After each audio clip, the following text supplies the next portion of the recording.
bahwa perbuatan 152 orang di luar dari 6 terdakwa ini. Jadi kerugian itu mereka juga harus turut bertanggung jawab. Dan tadi di dalam SPT yang dipertimbangkan ada anggota-anggota dewan yang di dalamnya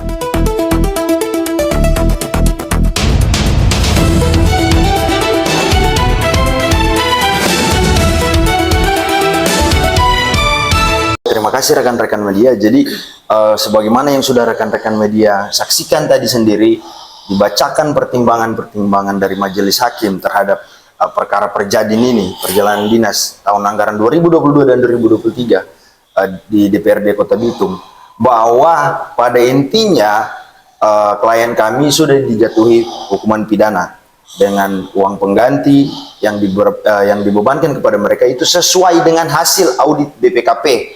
Dan majelis hakim menyatakan, tadi ada poin-poin yang saya catat, bahwa ada perbuatan yang meringankan bagi para terdakwa ini, yaitu perbuatan Perjadin ini merupakan faktor yang telah menjadi budaya dan dipengaruhi oleh faktor internal, dan terhadap kerugian yang didakwakan oleh jaksa penuntut umum 3,3 miliar tersebut itu adalah perbuatan dan dinyatakan dipertimbangkan di dalam putusan bahwa perbuatan 152 orang di luar dari 6 terdakwa ini. Jadi kerugian itu mereka juga harus turut bertanggung jawab. Dan tadi di dalam SPT yang dipertimbangkan ada anggota-anggota dewan yang di dalamnya satu SPT dengan para terdakwa, termasuk Vivi Gana, Pravika Papente, Michael Walewangko, Medi Lumanto, Yusuf Sultan, dan lain-lain itu dipertimbangkan secara lengkap di dalam putusan. Jadi pada intinya 152 orang ini terlibat dalam kerugian negara 3,3 miliar, bukan hanya para terdakwa saja. Mungkin itu dari saya, akan dilanjutkan oleh rekan saya.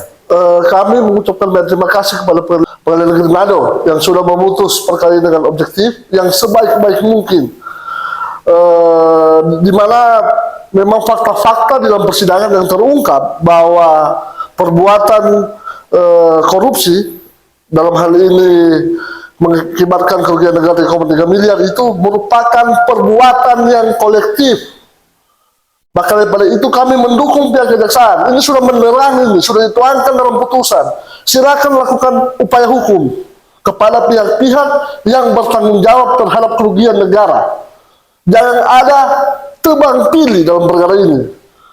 Saya minta pengawasan dari Kejati sampai Kejagung. Kalau bisa diawasi dia, karena di dalam amar putusan itu, di dalam putusan menyebutkan bahwa sisanya itu harus ditagih kepada 145 orang yang bertanggung jawab terhadap kerugian tersebut. Jadi secara eksplisit dituangkan dalam putusan.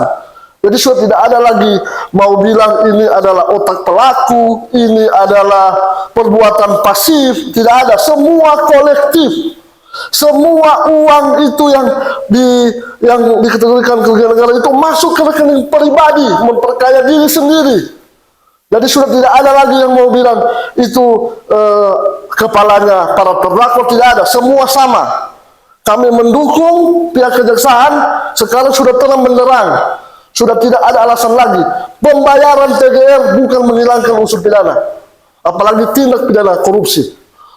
Kami mau kami mau tetap mengawal. Ini bukan akhir dari perkara ini. Kami akan melakukan upaya-upaya hukum lainnya. Apakah mau membuat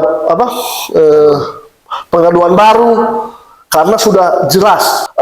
Terkait dengan putusan kami masih pikir-pikir dulu, karena akan kami pelajari. Nanti kan ada tenggang waktu. Kalau memang sudah diterima, tapi kalau memang akan upaya banding, pasti kami akan upaya banding. Ya. Tapi kami mau pelajari dulu putusannya. Ya, tambahan sedikit. Tadi juga yang saya catat beberapa poin. Majelis hakim itu mempertimbangkan terkait niat jahat, rencana jahat.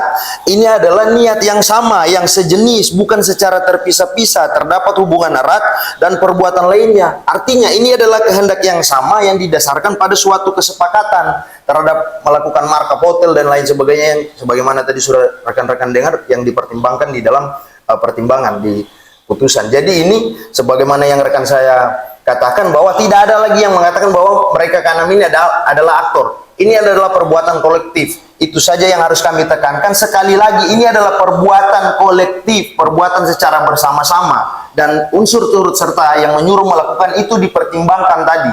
Jadi itu adalah inti dari keputusan dan pertimbangan majelis hakim pada hari ini. Karena itu 152 100, yang sisanya itu 146. yang 10 besar saja. Kalau yang 10 besar itu disebutkan memang secara eksplisit di dalam SPT. Ya mungkin itu dari kami.